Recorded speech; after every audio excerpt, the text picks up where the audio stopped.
তাওহীদ বাণী রাখো বুকে বুকে, তাওহীদ বাণী রাখো বুকে বুকে।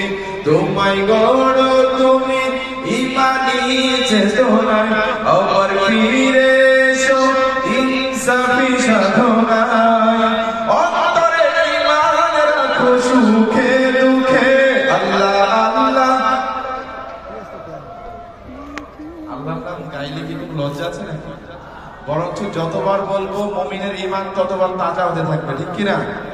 যতবার গাইবো ততবারই সওয়াব পাইতে থাকবো, ঠিক কিনা? গলা ফাটিয়ে গাইবো। অপসংস্কৃতির আয়োজনগুলোতে যুবকরা, বিভিন্ন মানুষরা তারা যদি অবৈধ প্রেমিক প্রেমিকার জন্য গাইতে পারে, আমরা আমাদের ঈমানের প্রতীক, আমাদের সৃষ্টিকর্তা আল্লাহর জন্য গাইতে কোনো সমস্যা আছে? গাই আল্লাহ আল্লাহ বলো, আল্লাহ।